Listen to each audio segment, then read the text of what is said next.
So let's talk about this machine. After months of daily use, and after now also owning the M5 MacBook Pro, here is where I land. I was a lifelong Windows user.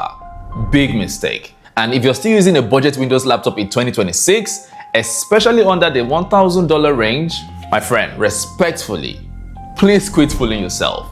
I feel ridiculous for not switching years ago. The moment Apple Silicon launched, the game changed, and I just didn't know it yet. When I was tired of fighting for my life, I got the base M4 MacBook Air. Not because it was what I wanted, it was what I could afford. I went in thinking I'd made a compromise. I came out feeling like I won. I had done my research. MacBook Pro for video editing, everyone said. The Air thermal throttles. The Air is not for heavy lifting.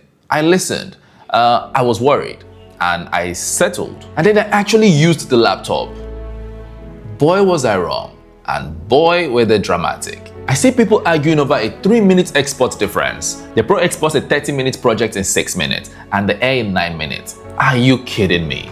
Meanwhile, my old Windows laptop needed emotional support and divine intervention just to export a 1-minute project. I almost cried the first time I exported on this thing. I had to double check it was an actual 4K timeline. For the fun factor, this machine is impossibly thin, 2.7 pounds. When I first picked it up, I genuinely thought something was missing from the box. My Windows laptop was a full body workout to carry around. And this, I forget it's even in my bag. The unibody aluminum chassis is solid.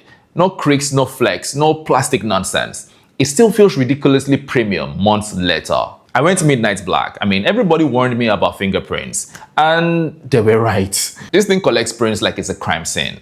In the beginning, I wiped it every hour. Now, peace has been made.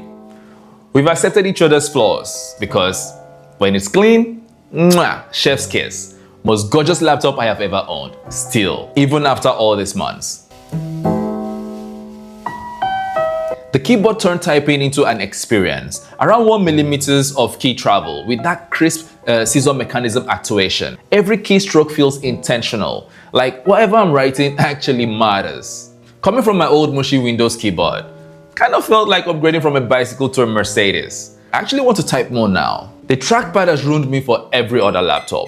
Haptic feedback is actual witchcraft. So convincing, your brain genuinely cannot tell it's not clicking. Precise, responsive, perfect Mac gesture support. If you use this trackpad, you cannot go back. You just cannot. 13.6 inches of liquid retina, bright, sharp, color accurate and vibrant. Its 500 nits has genuinely been enough for my workflow. I edit outside, at coffee shops, wherever I want. And dual external display support. This was the game changer for my workflow, and I'm glad I get this on the base M4 Air. Preview and color grading on the laptop, timeline, assets and grading tools on the others. Done. For my actual real-world editing needs, the Air got way closer to the Pro experience than people actually admit. Forget Geekbench scores for a second. Let's talk about actual use because I care about whether this machine helps me create faster. And the M4 Air absolutely does. 4K timelines in Final Cut and DaVinci Resolve is smooth. No lags, multiple 4K tracks, color grading, effects. This machine handles it. And months later, this laptop still feels ridiculously fast, even with heavy browsing tabs. Now, the thermal throttling conversation. This machine has no fans. And yes, under extreme sustained workloads, it will warm up and throttle slightly. But here's the truth.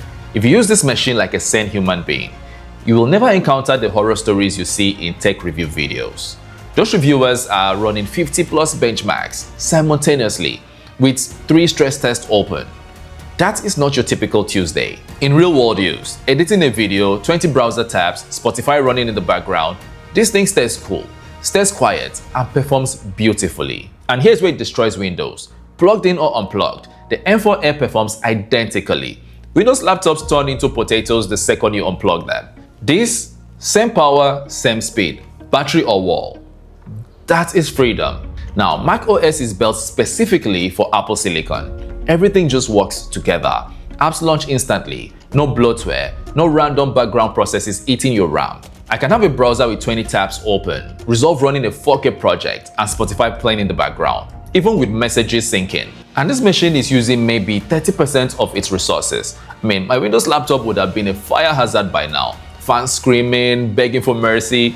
The M4 Air, just chilling, vibing, cool, quiet, and efficient. The way macOS manages memory is genius. Things you're not using get compressed and tucked away, then instantly available when you need them. Smart computing, not brute force. As for battery life, Apple claims 18 hours for normal use. Browsing, documents, light editing. I believe every hour of it. Heavy video editing, more like 5 to 8 hours, which is still incredible compared to the under 2 hours death spiral my old Windows laptop put me through. With the ecosystem, AirDrop alone is worth the price of admission. It was a hassle sending files to myself.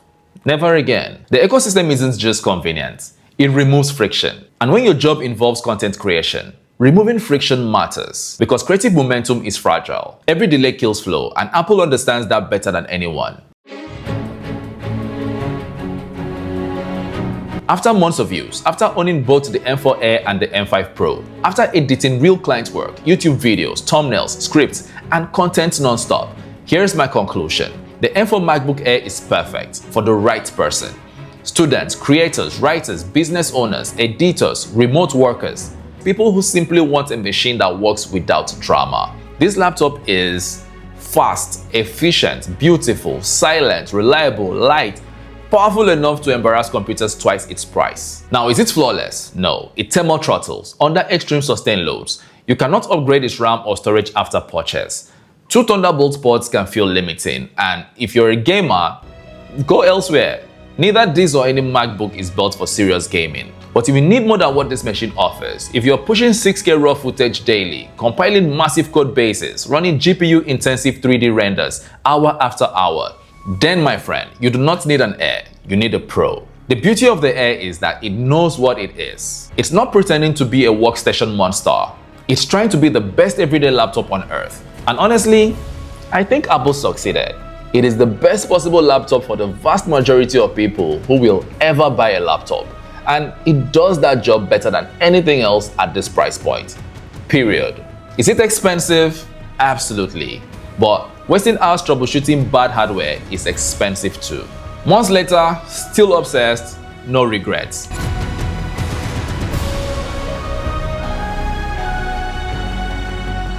If you've been on the fence, this might genuinely be your sign. Your future self will thank you. Are you rocking the M4 MacBook Air, upgrading to the M5, or still holding on to Windows like it's a toxic ex you swear you will change someday? Subscribe to the channel to catch my M5 MacBook Pro review when it drops. Thank you for your time. Till we see you again, bye-bye.